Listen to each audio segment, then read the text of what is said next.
జాతీయ అటవీ అమరవీరుల సంస్మరణ దినోత్సవం సందర్భంగా నాగర్ కర్నూలు జిల్లా అచ్చంపేట డీఎఫ్ఓ ఆఫీసు నుంచి కొత్త బస్టాండ్ వరకు అటవీ శాఖ అధికారులు ర్యాలీ నిర్వహించారు. అనంతరం ఫారెస్ట్ డిపోలో ఏర్పాటు చేసిన అమరవీరుల స్తూపం వద్ద అటవీ శాఖ అధికారులు నివాళులు అర్పించారు.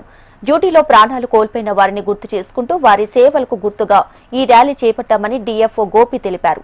నల్లమల ఫారెస్ట్ అభివృద్ధి ధ్యేయంగా అటవీ శాఖ అధికారులకు ఎమ్మెల్యే వంశీకృష్ణ పలు సూచనలు కూడా ఇచ్చారు. అటవీ ఉద్యోగం చేసేటప్పుడు అటవీ వనాలను కాపాడే మార్గంలో పలు మంది ఉద్యోగులు వారి ప్రాణాలను అర్పించారు. సో మన అచ్చంపేట్కి సంబంధించి సి జేకబ్ అలాగే రాణా ప్రతాప్ సింగ్ వీరిద్దరూ వారు అటవీ యొక్క ఉద్యోగం చేసేటప్పుడు ప్రాణాలు విడవడం జరిగింది. సో వారిద్దరిని మనం గుర్తు చేసుకుంటూ వారి యొక్క త్యాగాన్ని మనం మర్చిపోకుండా అలాగే వారి యొక్క కుటుంబ సభ్యులని దాంతోపాటు వాళ్ళు దేనికోసం అయితే త్యాగం చేశారో ఈ అడవిని ఆమ్రవతి పులుల అభయారణ్యాన్ని మనం అత్యుత్తమైన స్థాయికి తీసుకెళ్లే వరకు మన యొక్క కృషి చేస్తూనే ఉంటాం.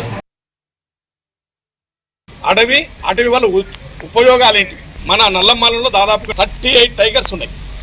చీటాస్ లెపార్డ్స్ ఎన్ని ఉండవు నాకు తెలియదు, మోర్ దెన్ 175 లెపార్డ్స్ ఉన్నాయి. చీటాస్ ఇవన్నీ కూడా మనం బాగా ఎక్స్పోజ్ చేసి నల్లమలలో పెద్ద పులులు బాగున్నాయి, నల్లమలలో చిరుత పులులు బాగున్నాయి, ఒక సింహం ఎలిఫెంట్ తప్ప అన్నీ ఉన్నాయి. ఇన్ని జంతువులు బాగా ఉన్నాయి, అటవీ కూడా బాగుంది. ఇది బ్యూటిఫుల్ ఫారెస్ట్. ఇది మంచి మనకున్నటువంటి రిసోర్సెస్ ఏమిటంటే టూరిజం స్పాట్స్ ఉన్నాయి, అక్కడ చిన్న చిన్న టెంపుల్స్ ఉన్నాయి. వీటిని కూడా మనం మార్కెట్ చేసి పబ్లిక్ చూపిస్తే డిపార్ట్మెంట్ బాగుపడుతుంది, ప్రజలకు ఒక మంచి అట్మాస్ఫియర్. ఎక్కడో మహారాష్ట్ర పోతున్నారు, ఎక్కడో మహారాష్ట్రలో అయిన చంద్రపూర్ విలేజ్ తడోవా, అది కాకుండా మధ్యప్రదేశ్కి పోతూ ఉన్నారు, ఇక్కడ పోతే బందిపుర ఫారెస్ట్కి వెళ్తూ ఉన్నారు. ఇంత దూరం పోయి వాళ్ళు ఆ ఫారెస్ట్ అంతా ఫారెస్ట్ అందాలు చూసి వస్తూ ఉన్నారు. మన ప్రాంతంలో ఈ తెలంగాణకు ఇది ఒక ఊటీ లాంటిది. మన ప్రాంతంలో ఉన్నటువంటి ఏవైతే టూరిజం స్పాట్స్ ఉన్నాయో వాటిని కూడా డెవలప్ చేస్తే 2 రకాల లాభం. ఫస్ట్ డిపార్ట్మెంట్కి లాభం. నేను ఇంతకుముందు మీ డిఎఫ్ఓ గారితో కూడా మాట్లాడాను. మీ ట్రాన్స్పోర్ట్ ఇచ్చినంత మీరే పెట్టారు. You frame the rules and regulations.